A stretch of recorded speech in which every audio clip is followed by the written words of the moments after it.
हमारे चैनल को सब्सक्राइब कर बेल आइकन जरूर दबाएं। नमस्कार। जय तंत्र मंत्र केंद्र में मैं आप सबका हार्दिक स्वागत एवं अभिनंदन करता हूं। मेरे प्रिय भाई बहनों, 2022 गुप्त नवरात्रे आषाढ़ मास में, इसके लिए देखना होगा आपको वीडियो हमारा अंत तक। यदि आपने अभी तक हमारा चैनल सब्सक्राइब नहीं किया है, यदि आप हमारे चैनल पर नए हैं, हमारा चैनल पहली बार देख रहे हैं, तो अभी तुरंत हमारे चैनल को सब्सक्राइब करें। हमारे चैनल को सब्सक्राइब करना बिल्कुल निःशुल्क एवं फ्री है। लाल वाली बटन दबाओ और घंटी बजा दो। मेरे प्रिय भाई बहनों, आप हमारे वीडियो को फेसबुक पर, व्हाट्सएप पर, ट्विटर अकाउंट के माध्यम से और इंस्टाग्राम पर अधिक से अधिक शेयर करें। लाइक और कमेंट भी करना आपका फ़र्ज है। दुनिया में जिसका कोई नहीं, मैं उसका हूँ। अगर आपको अपनों ने धोखा दिया है, यदि आपको परायों ने धोखा दिया है, तो आप एक बार मुझे अवश्य आजमाएं। हमारा मोबाइल नंबर है 9305 63 71 73। इस नंबर के सिवा मैंने कोई दूसरा नंबर अपने चैनल पर नहीं डाला है। यदि मेरे कमेंट बॉक्स में कोई फ्रॉड अपना नंबर छोड़ता है, उस नंबर पर अगर आप फ़ोन करते हैं, आपके साथ कोई ठगी धोखा होता है, उसके जिम्मेदार आप स्वतः होंगे। चैनल आपकी जिम्मेदारी नहीं लेता। मैंने केवल एक ही नंबर अपना दिया है, जो अभी बोल के बताया था। मेरे प्रिय भाई बहनों, सच्चा पवित्र निस्वार्थ दिव्य प्रेम अगर आप पाना चाहते हो, यह सच्चा पवित्र निस्वार्थ दिव्य प्रेम अगर आप देना चाहते हो, तो फिर आपका स्थान मेरे लिए मेरे प्राणों से भी कई गुना ज़्यादा ऊपर है। मेरे प्रिय भाई बहनों, सच्चा पवित्र निस्वार्थ दिव्य प्रेम ना तो समझने वाले ही जल्दी मिलते हैं, और ना सच्चा पवित्र निस्वार्थ दिव्य प्रेम करने वाले ही जल्दी मिलते हैं। अगर मिलते भी हैं तो उनका विचारों का एक तरफा ही होता है। दूसरी तरफ से उनको प्रेम का बदला नफरत से, गुस्सा से या धोखा से मिलता है। मेरे प्रिय भाई बहनों, सच्चे प्रेम, पवित्र निस्वार्थ दिव्य प्रेम का बदला सच्चे निस्वार्थ दिव्य प्रेम से देने वाला दुनिया में बहुत कम लोग बचे हैं। मेरे प्रिय भाई बहनों, आज मैं आपको बताने जा रहा हूँ गुप्त नवरात्रे आषाढ़ में कब पड़ रहे हैं। ये आषाढ़ का महीना यानी जून का महीना। देखिए,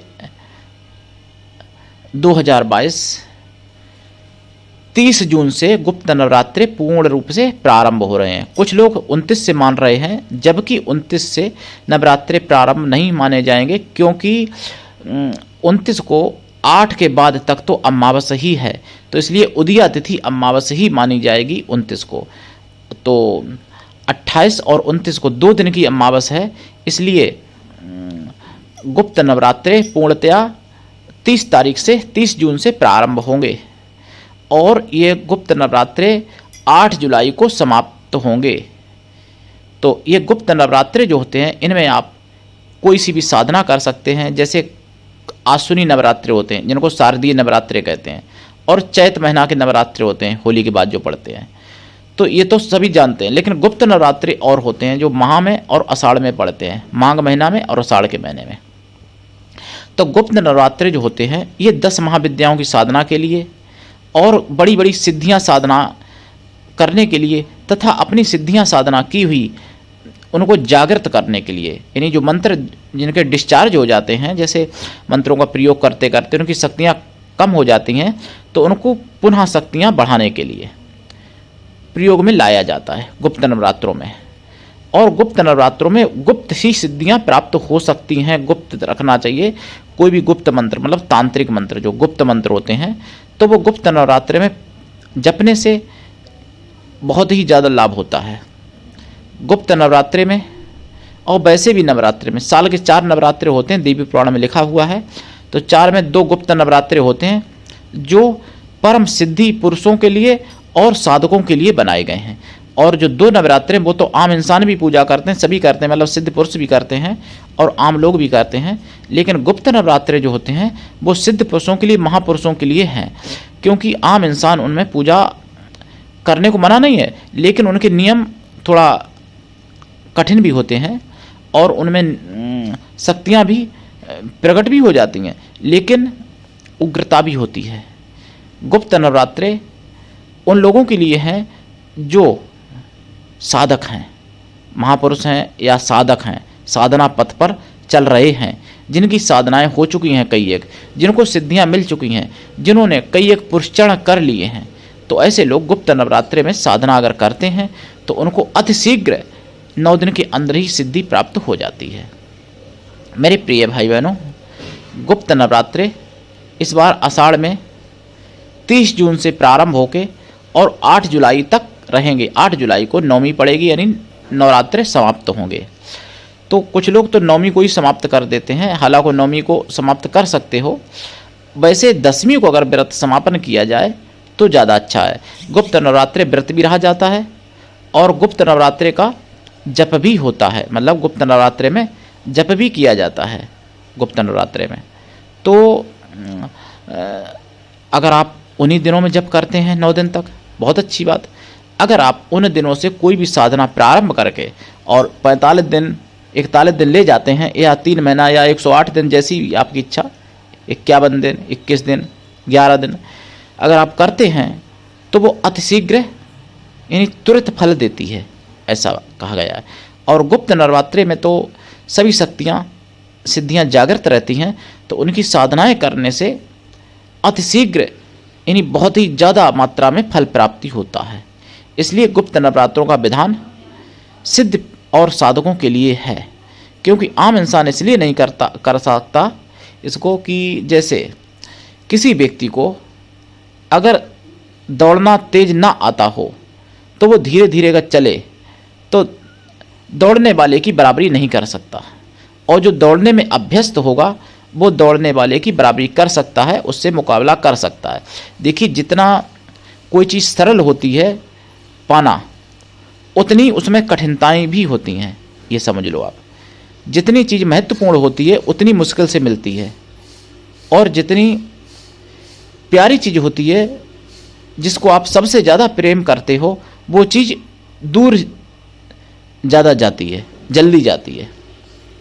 यानी कहने का मतलब कि जिसमें जो फल जितना बड़ा है उतना ही उसका परिश्रम ज़्यादा है। तो गुप्त नवरात्रि की साधना का फल बहुत ज़्यादा है, तो उसमें परिश्रम भी तो ज़्यादा होगा।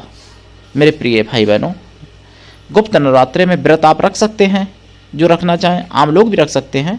उसी तरीके से इनका पूजन होता है जैसे चैत और अश्विनी यानी कुंवार की नवरात्रि में होता है, उसी तरीके से गुप्त नवरात्रि में भी पूजन किया जाता है। और गुप्त नवरात्रि में कोई भी मंत्र, कोई भी यंत्र, कोई भी तंत्र सिद्ध किए जा सकते हैं। जो 40-45 दिन में या 6 महीने में सिद्धियां होती हैं, वो 9 दिन में प्राप्त की जा सकती हैं गुप्त नवरात्रि में। लेकिन दीक्षा लेके ही करनी चाहिए, बिना गुरु के कभी भी किसी भी प्रकार की कोई सिद्धि प्राप्त नहीं होती है। और मैं बता दूं, पहले दिन पड़ेबा को शैलपुत्री का पूजन होता है किसी भी नवरात्रि में, दूसरे दिन द्वितीया को ब्रह्मचारिणी का पूजन, तृतीया को यानी तीसरे दिन चंद्रघंटा का पूजन, चौथे दिन यानी चौथ को कूसमांडा का पूजन, पंचमी को 5वें दिन स्कंद माता का पूजन, छठवें दिन षष्ठमी को कात्यायनी माता का पूजन, और सप्तमी को 7वें दिन काल रात्रि का पूजन, 8वें दिन अष्टमी को महागौरी का पूजन, 9वें दिन नवमी को सिद्धिदात्री का पूजन, और 10वीं को दुर्गा जी का पूजन तथा अपराजिता देवी का पूजन करके व्रत समापन करना चाहिए। अगर कोई तिथि घट जाती है तो उस दिन 2 माताओं का डबल पूजन करना चाहिए। अगर कोई तिथि बढ़ जाती है तो फिर जो तिथि 2 दिन की होती है उन दोनों दिनों में उसी देवी का पूजन करना चाहिए। और मेरे प्रिय भाई बहनों, जैसे प्रतिपदा को लौंग का एक जोड़ा, शैलपुत्री का एक दुर्गा जी का, दूसरे दिन ब्रह्मचारिणी का एक दुर्गा जी का, और एक चंद्रघंटा का, यानी एक शैलपुत्री का, यानी दूसरे दिन 3 जोड़ा चढ़ेंगे लौंग के, 3 जोड़ा दूसरे दिन, तीसरे दिन 4 जोड़ा, चौथे दिन 5 जोड़ा, 5वें दिन 6 जोड़ा, छठवें दिन 7 जोड़ा, 7वें दिन 8 जोड़ा, 8वें दिन 9 जोड़ा, 9वें दिन 10 जोड़ा, 10वें दिन 11 और एक 12 जोड़ा लौंग के चढ़ते हैं उन्होंने देवियों के नाम से, जो देवियां हैं। अब जैसे शैलपुत्री और दुर्गा माता पहले दिन, दूसरे दिन शैलपुत्री, ब्रह्मचारिणी, दुर्गा माता, इस तरीके से 9 दिन तक 10वीं तक क्रम चलता है। लौंग फूल वाली चढ़ानी चाहिए, बिना फूल की नहीं चढ़ानी चाहिए। अग्यारी पे या हवन पर। और जैसे भी व्रत रख सकते हैं, व्रत के बारे में और भी मैं कुछ भविष्य में बताऊंगा। तो मेरे प्रिय भाई बहनों, उठाइए लाभ।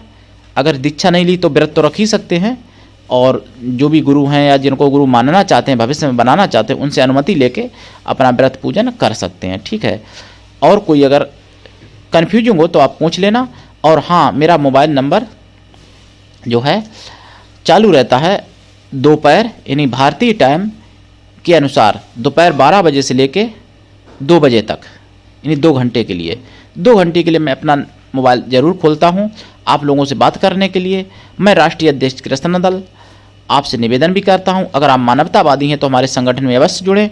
अगर आप में योग्यता हुई तो मैं आपको पदाधिकारी भी बनाऊंगा अपने संगठन में। वैसे आप सदस्य तो बने ही जाएं। और सनातन धर्म का मैं अनुयायी हूँ। सनातन धर्म ही एक ऐसा धर्म है जो पूरे विश्व का कल्याण कर सकता है।